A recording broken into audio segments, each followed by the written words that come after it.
और अब हम प्लांट आइडेंटिफिकेशन में एक नया कैरेक्टर आपको बताने जा रहे हैं, यानी रूट का कैरेक्टर आपने पढ़ लिया है और रूट के बाद में देखिए आपको क्या मेंशन करना है।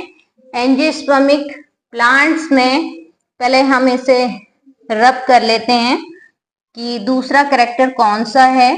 जो कंपलसरी कैरेक्टर्स हैं हम उन्हीं को डिस्कस कर रहे हैं।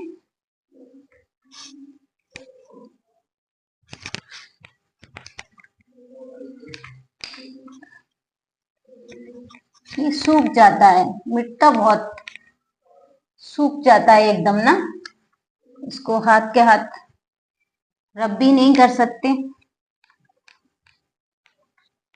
कोई नहीं, धीरे धीरे कर लेते हैं। और जो नेक्स्ट कैरेक्टर है इसे कहेंगे शूट यानी स्टेम। क्या आप जानते हैं स्टेम के बारे में कि आपको क्या क्या कैरेक्टर्स मेंशन करने हैं? बड़ी मेहनत लगती है इसको रब करने में, 1 मिनट।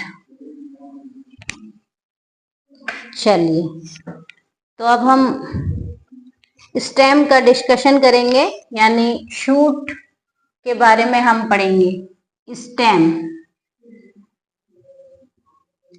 जब भी आप एंजियोस्पर्मिक प्लांट के स्टेम के बारे में लिख रहे हैं तो आपको बहुत सारे जो भी कैरेक्टर्स आप ऑब्जर्व करते हैं सभी मेंशन करने हैं। हर्बेशियस है, अगर स्मॉल प्लांट है, सॉफ्ट है तो सॉफ्ट है तो आप सॉफ्ट लिखेंगे। ग्रीन है तो आप हर्बेशियस लिखेंगे।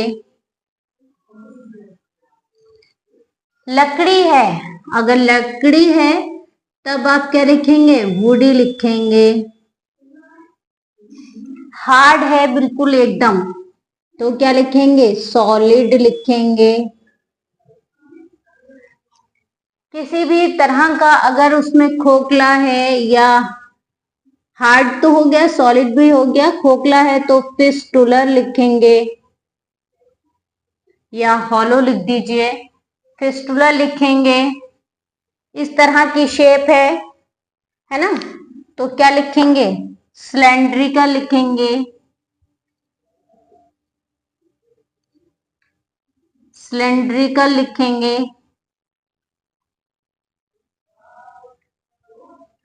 ब्रांचिंग है या नहीं है? ब्रांच्ड अगर है तो ब्रांच्ड,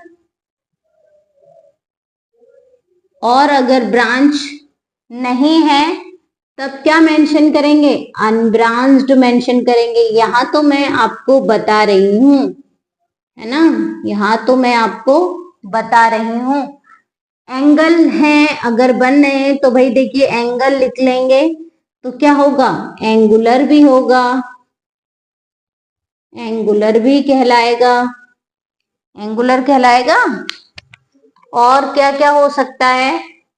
अगर स्टेम पर हेयर लाइक स्ट्रक्चर दिख रही हैं तो हेयरी लिख दीजिए। अगर स्टेम पर स्पाइन कांटे दिखाई देते हैं तो आप क्या लिखेंगे? स्पाइन नी लिख दीजिए। ओके, अंडरग्राउंड है तो आप अंडरग्राउंड लिखेंगे, अंडरग्राउंड स्टेम। अंडरग्राउंड में जैसे, चलो मैं यहाँ एग्जाम्पल दे देती हूँ, जैसे पटेटो, क्या है स्पेलिंग? पटेटो। और दूसरा बताइए कुछ। राइजोम है, पटेटो हो गया, और राइजोम में आप एग्जाम्पल ले लीजिए, यहाँ हम मेंशन करते हैं राइजोम, और राइजोम में मेंशन कीजिएगा। राइजोम में आपने हल्दी, यहाँ पर आप हल्दी लिख सकते हैं। हल्दी, हल्दी क्या होता है भाई? अंडरग्राउंड राइजोम है, हल्दी के साथ साथ आप यहाँ पर अदरक लिख सकते हैं। अदरक, ये सब क्या है? हल्दी और अदरक अंडरग्राउंड राइजोम है। आलू क्या है? अंडरग्राउंड ट्यूबर है। प्याज, लहसुन, ये सब क्या है भाई? अंडरग्राउंड बल्ब है। प्याज, लहसुन अंडरग्राउंड बल्ब कहलाते हैं। जो स्टेम है, स्टेम की पोजीशन है। चलिए, तो अगर प्याज और लहसुन वाली फैमिली है, एक मिनट, तब आप क्या मेंशन करेंगे? बल्ब, है ना। अगर बल्ब है तो बल्ब लिख दीजिए। और बल्ब किस में होगा भाई? गार्लिक में, अनियन में, गार्लिक और अनियन, ठीक है ना, है ना। तो इस तरह से सारे कैरेक्टर्स मेंशन करने हैं। स्टेम में भी कितने सारे कैरेक्टर्स हो गए? अगर सॉफ्ट है, मुलायम है, हर्बेशियस है। सॉफ्ट है तो आप सॉफ्ट लिखिए। हर्बेशियस है यानी ग्रीन है तो ग्रीन लिखिए, हर्बेशियस।